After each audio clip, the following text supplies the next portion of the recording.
what a great book. It really is two stories. It's an individual memoir, and it's a history of Chinese Americans going back 150 years. And these two stories are united through family. So tell us more about how this book came about. And specifically, take us from your undergraduate years. There are people here who are writers who would like to write their version of this book. And how did you do the research? You're a character in the book, and you talk about, so I'll also assume people haven't read the book, but part of this, every couple chapters, Ava explains, here's what she's doing. She flies to Seattle, she goes to Salt Lake City, she does research, she talks to people.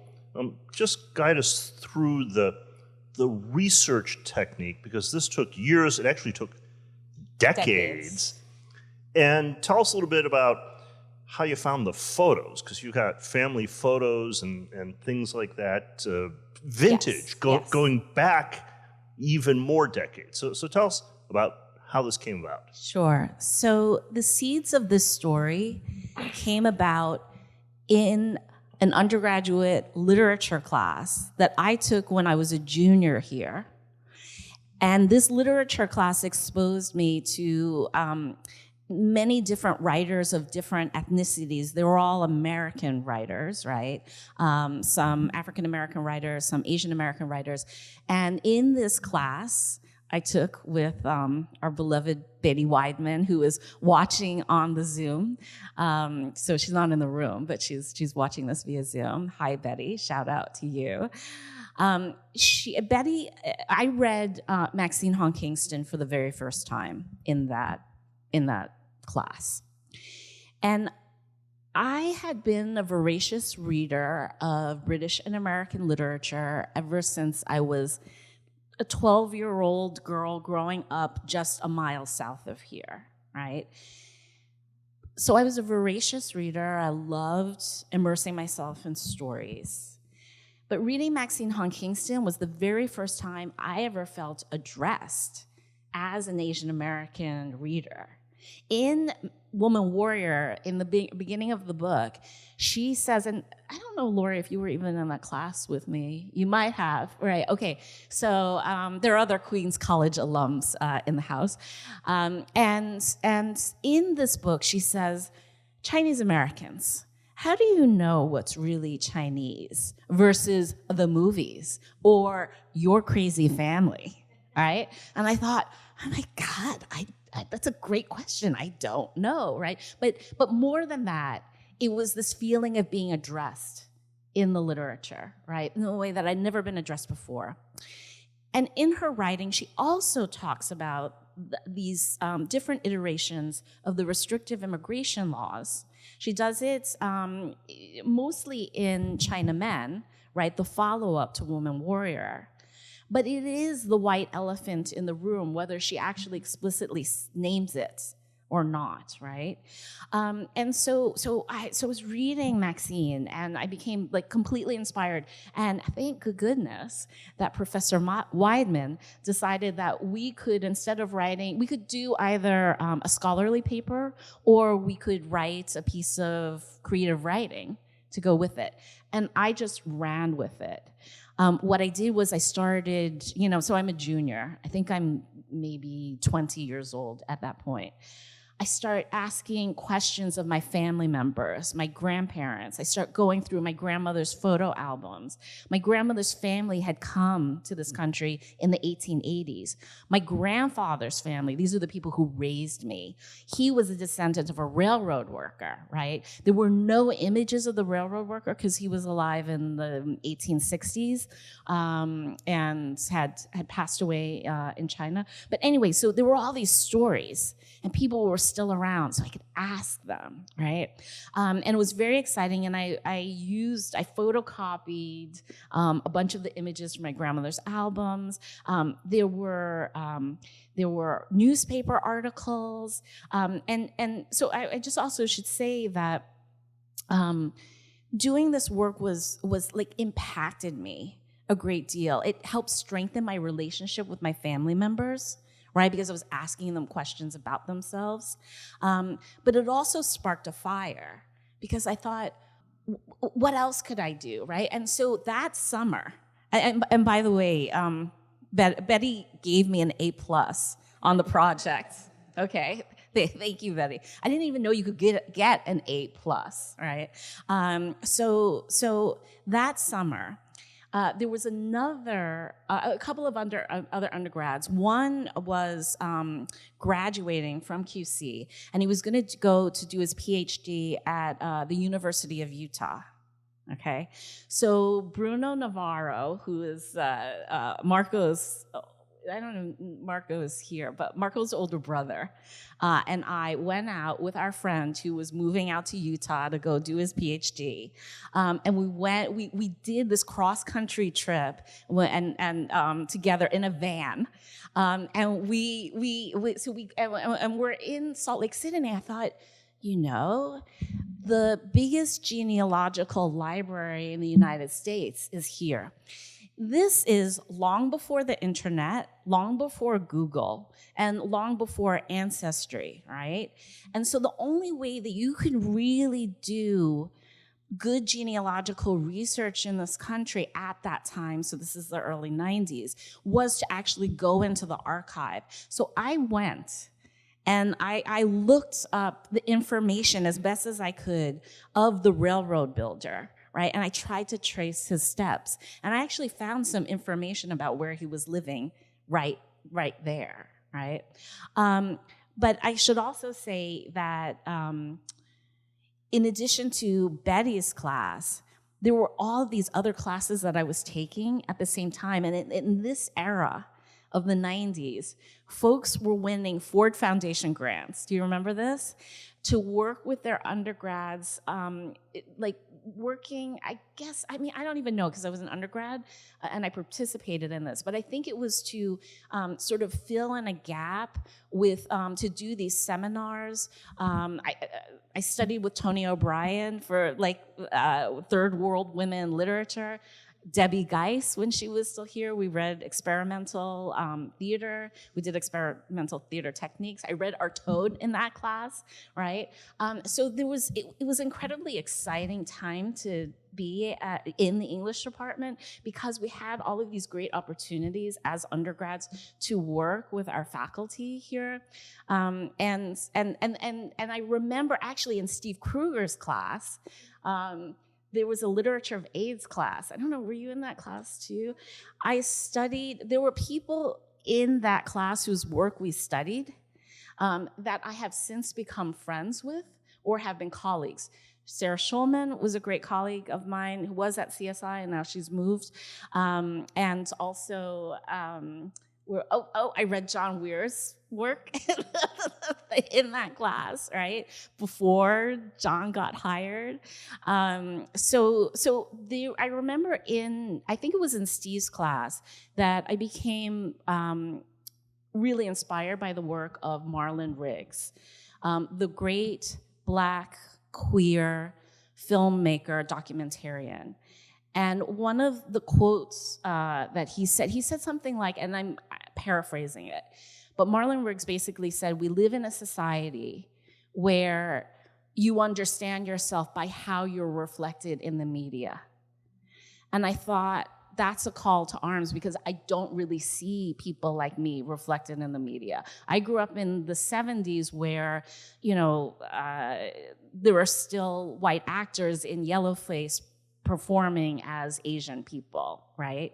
And so I actually used Marlon Riggs quote in that final paper for Betty Weidman in that class. And I want to tell you something else. So I know I'm talking a lot, but maybe you don't care because that's why you came. But anyway, so I hope. The other thing that happens is that because I've been working on this book for so many decades, and because I kind of didn't know what I was doing when I was a young person, like gathering all these materials, I was doing it all intuitively. Through the years, I moved many times. I went to Johns Hopkins at the writing seminars for my master's. Then I did a PhD at USC in Los Angeles, right? So I had several moves. And so I lost a lot of my materials in the way, or rather, I didn't know where my materials were. But by going back to the work that I did as an undergrad, I discovered that it was all in there. The bones for MOTT Street were all collected in these different iterations of work that I did. So when I realized that this was a book back in 2015, I went through all of the papers that I kept it at my mother's house, right? My mother lives, just north of Union Turnpike. So I went in and I took all of my journals that I'd kept from, Queens College to all of those papers that I'd done. And it turned out that the things that I wanted were all in there, right? Including the notes that I had taken about the railroad builder when I went to Salt Lake City were in a back flap copy of Maxine Hong Kingston's Woman Warrior that I had from Betty Weidman's class. So I think the takeaway, because we all want a takeaway, right? The takeaway for you is remember that the work that you start here and now could end up being the scaffolding for the work that you do in the future. I thank undergraduate 20-year-old Ava Chin every day for the work that she did, because otherwise I wouldn't have been able to write this book. Right. And we are all here to listen to you talk, so okay. That's fine. Thank you. So many books grow out of projects that people start early on because it's a passion. Well, let's talk more about your family. So I don't want to give away anything in the book. It's also eminently readable. It's exciting. It's got secrets. It's got scandals. So I won't give any of that away. But there are people who were police informants, people who were involved in Tong Wars. There's somebody with a big secret that you give away. Yes. So let's talk about, since this book is nonfiction, for anyone who writes nonfiction, who writes memoirs, one of the issues that arises is, what do the characters in the book, who are your family members, think? And I don't mean to stereotype, but even more for those from a more traditional Asian background, Don't air the dirty laundry. Exactly. Don't make us look bad in front of the others. Yeah, exactly. You know what I'm talking about? You're sort of embarrassing the family. It's shameful. I'll give you an example. This is in the first 50 pages. You use the word condom, all right? I thought to myself, do you know the sentence I'm thinking about? I do. Yeah. I thought to myself, wow, that's a word I would never use in front of a family member, much less about a family member. Yeah. So what does your family think about this? Because there are lots and lots of family members, and I assume your cousins, your half-sister or others, people have read this. Are they mad at you? Are they happy for you? Are they mad and happy? How did this go over? The answer is all of the above. It all depends on who you ask. So there are some people who love this book. My mother, who did not like my last book, in fact, with my last book, Eating Wildly, she didn't talk to me for 6 months after. It won all these prizes. It doesn't matter. When it comes to family, they don't care, right? They care about how they present in your work. So with that book, my mother didn't want to talk to me for a long time, but she got over it because I provided her only grandchild. But with MOTT Street, I really didn't write that much about my mother. Right? And I'm writing about many generations before, many people who died long before I was born. And so, but still, right? My mother loved the book. My extended Chin family has loved the book. But the people who surround my father, they are not happy at all. But they also have not read the book. So I have told them, please keep an open mind, read the book. And the last person in our family who went back to our villages in China, I won a Fulbright, took the entire family back to the southern parts of China where we're from Toisan and from, Hong Kong. And the last person who's been there. So read the book, then talk to me after about how you feel, right? Because, I mean, you need an informed opinion, right? But there are some people who will just, automatically, no, I don't like that, and, because of the subject matter. Not everyone in the book is Chinese. So there is one True. relative who's Yes. white, who you write about extensively. Yes. How did that family take it? I actually haven't spoken to them, so I hope they're okay with it. All right, so in my grandmother's photo albums, there were giant family portraits, right? Taken, the first one was taken in the 1920s, and the other one was taken in the either late 30s or early 40s. These were black and white sepia-toned photographs that were taken in Chinatown, right? At the center of the photograph is a couple. The man is Asian, the woman is white. And these are the matriarch and patriarch of our family. I said, Grandma, who are these people? Who is that white woman? And my grandmother said, oh, that's my aunt. That's my great aunt. She actually didn't even know her name. She said, just call me Nona, right? So everybody called her Nona. So I was like, was she Italian? Was she, what was she, right? And it was a big mystery. All she told me, my grandmother was like, oh, she, lived in this big house with Uncle Dekfoon in Brooklyn, and, she baked big cakes. It was all this sort of random things. And it was only until a writer from the Forward newspaper, the Jewish newspaper, reached out to me and said, I should back up. I had written about Nona's husband, Uncle Dekfoon, in an online women's magazine. And a writer from the Forward newspaper read that article and reached out to me and said, your uncle was a big somebody, right? And I said, well, I knew he was a banker.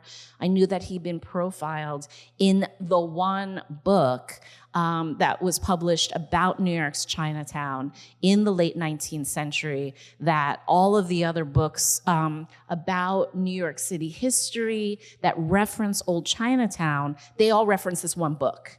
And this book is called New York's Chinatown. It was by Louis Beck. It was published in 1898.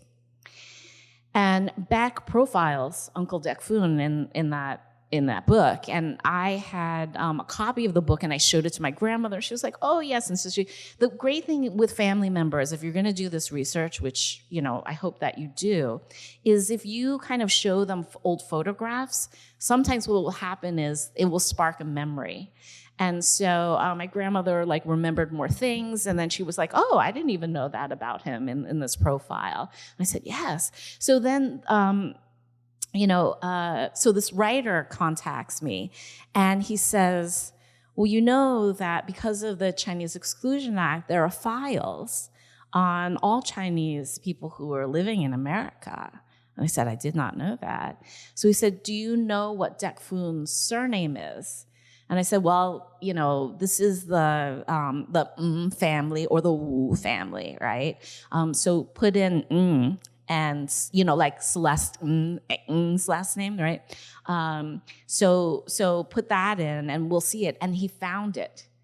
And at this point, for these files, there are Chinese Exclusion Act documents in the National Archives offices that are all across the country. And how you find the file is they're usually where the person lived or resided most of their lives, or it could be where the person originally landed. So many people came in, because it's Asia, they land on the West Coast, in California or in Seattle. Because I am the kind of nerdy researcher that likes to go and I need to see the documents, I need to check the watermarks, I like to feel it in my hands. I needed to go out to all of these offices, right? So I zigzagged my way across the country and I found them, right? And with Uncle Dek Foon, he lived both in New York as well as in Boston, where he was an interpreter. His files are in 3 separate National Archives offices across the country. So you can imagine what a kind of wild hunt this was. But because I like to research, this was fun for me, right? So yes, okay, but you asked about Elva's family. Right, that's the white lady. So in the file, that's how we discovered what Nona's real name was. Here's another thing that happened. Okay, so now I need to find her family. It was second marriages for both of them. They did not have children together. And it was a later in life marriage. I was trying to find the Lisk family. And I knew that they must have, at some point they were in New York and blah, blah, blah, right? And so I discover that there's a member of the Lisk family out in Breezy Point. And I actually have family members who live out in Breezy Point. And so I thought, maybe I'll have to get them to knock on their door, right? So Ancestry, I discovered that they were there because the Lisk family tree was on Ancestry. Right, so I went on Ancestry, and there's a function where you can send an email, you send a message, but no one ever checks it. So once a year, like a pilgrimage, I would just send an email to, it was like MJ Seal Ray is what they call themselves, right? And I was like, how am I ever gonna get? So every year I would do this. Finally, my aunt, who's a Long Island housewife, said, why don't you just Google it? And I was like, I can't do that. I tell my undergrads, you can't just Google something. You have to do the research. You have to go to the archives. Well, she got the phone number from Google. I just shrank in that moment, right? So it all goes to show that actually, no stone unturned, turn every page, whatever those metaphors are. Yeah, no stone unturned. You need to, yes, do the research, go to the archives, but of course, do a Google search as well. Great. So you actually have many follow-up articles you could write. You could be in touch with the Lisk family and see what they think about the book. True. So the Lisk family, when I did find them, they did end up telling me things about Aunt Elva that were part of the secret that she was harboring.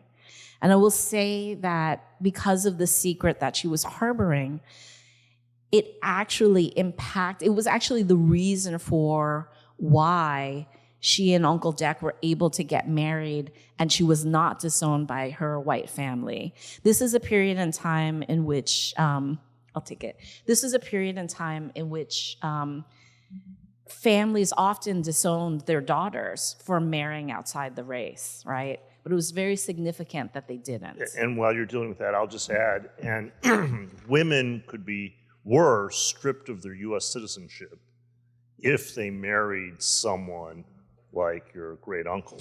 So this is a big deal to do something like that. Legally, socially, culturally, possibly economically. You have to read the book to find out what the secret is. Okay, tell us about the photos. So you mentioned the photos. You've got all these photos, really old photos. Where'd you get them? Most of them were from my grandmother's family albums. Then I started asking other family members for photographs, and then they sent it to me. Then some of the photographs are from the Chinese Exclusion Act files on the different family members. I'm trying to think if there's anything else. eBay, postcards. I have a photograph. I was able to get postcards of all of the ships that my family members, sailed in on. How about your father's campaign ad? Yeah. So my dad... He ran for office. He ran for office in the early 70s. And he gave that to me, actually. Yeah. Right. Yeah. That's great. Yeah. That's great. All right. Yeah. Mhm. It's not like, I mean, it's not like he didn't help me with this book. Mhm. I mean, maybe he regrets it, but he did help me when I was working on it. Right. That's great. We have time for one last question, and then we'll turn to the audience for your questions. So when we prepped for this, we chatted a little bit about how in the past few years, all these books have come out. It's amazing. All these Asian American authors have done memoirs, have done novels. So I did a book 24 years ago. It's a long time ago. Yeah. And Pioneer. Yeah. Well, that just means I'm old. In part, I wrote the book with some of the same motivation that you had, which is the book didn't exist. So my book came out of an undergraduate project that I started, went to the library, looking for a book like the one I would eventually write, but it didn't exist. So Was this when you were at Johns Hopkins? Yeah. I know that library. So I wrote the book. But what's amazing is, even though I try to be a scholar in this field, because I have a day job, I'm 100 books behind, at least, in following what's been going on. Talk to us about all these memoirs, novels. Is it good? Is it bad? Are you reading them? What do you think? Is this a moment? Is it a fad? I think it's amazing. I do not think it's a fad. It is a moment. But, you know, I kind of look at it a little bit like what was happening with the proliferation of wonderful, amazing African-American books that were coming out right around 10 years ago, within the last 10 years. It's not a fad. There have been these writers out there writing for a very long time. It's just that the gatekeepers in publishing only just recognize it, right? And then, you know, give award contracts, right? Book contracts. But, you know, there are writers of every stripe that are out there whose stories need to be told, whose stories that we need to hear. That's right. If you poke around, there were Asian American memoirists a century ago. Oh, yeah. They're obscure. Yeah. They were publishing a century ago. So I'll tell you that one of the things that motivated me was so both the president and I went to Johns Hopkins and we're in the same program at the writing seminars, different times. He was an undergrad, I was a graduate student. One of the other grad students, former grad students from the program, was the great historian Iris Chang. Yes, I knew her. So Iris, was she there at the time when you were there? You're both younger than I am. She tragically died about, must be 20 years ago now. Yeah, or in the 2000s. She was there a few years after I was. So Iris was there maybe about 10 years before or something like that. Yeah. And I knew her work. She wrote the book, The Rape of Nanjing. She was just an amazing young historian. And when we had corresponded about her book, The Chinese Americans. Right. But I knew at the time when she was working on her book that I was going to be working on doing MOTT STREET. I just didn't know what the iteration was. So she was looking for materials for her book, but we had conversations. But then I didn't meet her in person until I was a graduate student at USC. After I did my master's, I did my PhD. So some of you, if you go on to the master's program here, the MFA program here, you can also think about the PhD if you're interested in that. That's what I ended up doing. And I met Iris at the LA Times Book Festival. And I told her about one of the iterations of MOTT STREET was as a novel. So I was a fiction writer as well. And so I told Iris about the book, and she was like, Ava, we need more Chinese American stories out there, right? We need more of your stories. And I always remember that Iris said that to me. And so I say that to you, young writers out there. We need your stories out there. Right, they need to be told. Right. There are many, many more stories yet to be written. Mm-hmm. So we have some time for audience Q&A. I know you're also a teacher. So Yes. my question to you is, how do you bring your awareness of the reader to your writing as a teacher? Okay, so how do I bring my awareness of the reader to your writing, to my writing, and then teach that? And then teach that to my students. Yes, Audience, right. Yeah. Okay, got it. So I am, thanks, Lori. I am a professor of creative writing. I teach at the College of Staten Island. I also teach in the program of biography and memoir at the Graduate Center, just like our esteemed professor over here, Jason. The question of audience is always central. And for a very long time, I thought, well, who am I writing this book for, right? And because this book took so many different iterations, I think it was sort of changing in my mind, right? And I'll tell you, the other thing is that, I'll just tell you this little bit about myself as a writer. Because this book took so many years to write, one of the things I always do, because I'm a visual person. I was an English major, but I was also an art minor. And so one of the things I like to do was to use images in the work and for myself. So again, the work that I created in Betty Weidman's class was a giant folio with images in it. Then when I was working on this book, I created this board that had all of these images of the different family members, so I could remember who were the central characters that I needed to, and what were their stories that would help move the story along, right? And at the center of it all, staring out at all of these folks, I put an image of my daughter from behind, staring out at all of the ancestors. And so I think ultimately, the reader is you, the reader is me, but it was also, I had the idea that future generations needed to understand this legacy of what it means to be Chinese in America after, this period in time in which in the 19th century, we didn't actually talk about this, but in the 19th century, the Chinese Exclusion Act is born, right? So one of the things I had to ask myself is, well, why? What were the reasons for it? What was happening in the country at that time that fomented, the sudden closing of the border against one nationality and ethnicity that was then used to create other iterations of exclusion against other people from other countries? It took me a really long time to figure this out, I have to tell you. But what I realized is that after the railroad was completed, there was a great economic depression. They used to call it the Great Depression until the Great Depression of the 20th century. And there was a run on banks, and then all of a sudden, there was this animosity towards the Chinese workers that had helped build the railroad, like my great-great-grandfather.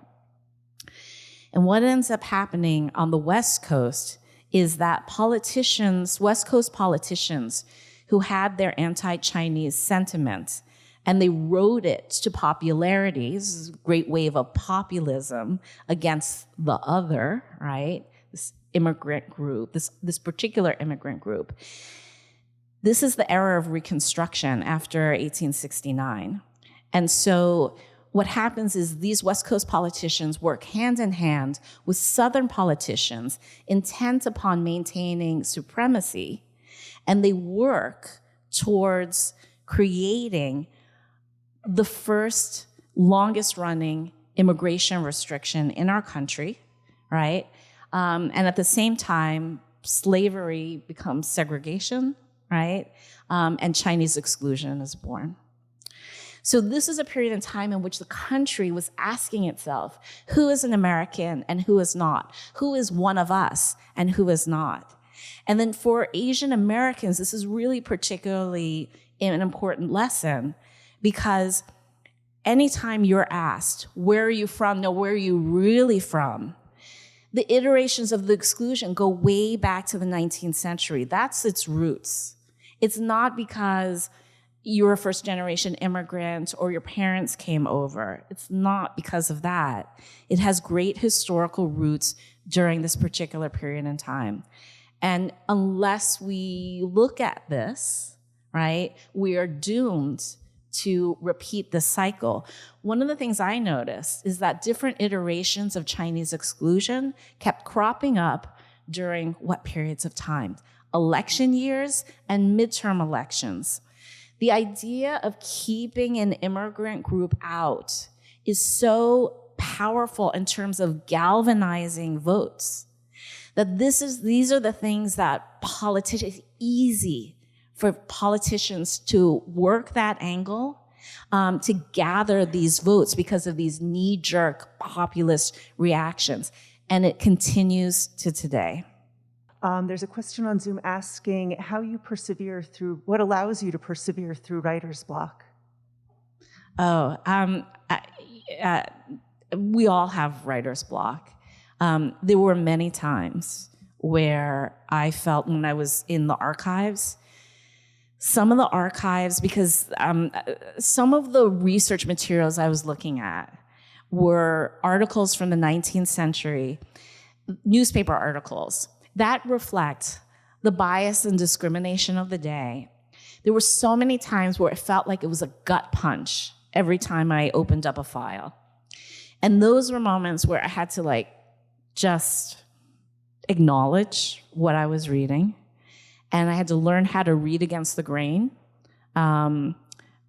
against these files, right? And I had to learn to just take care of myself and step away from the files when necessary. But writer's block happens even if you don't have very thorny archives that seem to be against people who look like you, right? And I think that's a struggle for anybody, but I will tell you this. At my writing desk at home, and I'm fortunate. I have a studio on MOTT Street in the building that my family members lived in for generations. But I also have a desk at home that I write at. On my desk is a chapbook by Kimiko Han. It says, "Write it."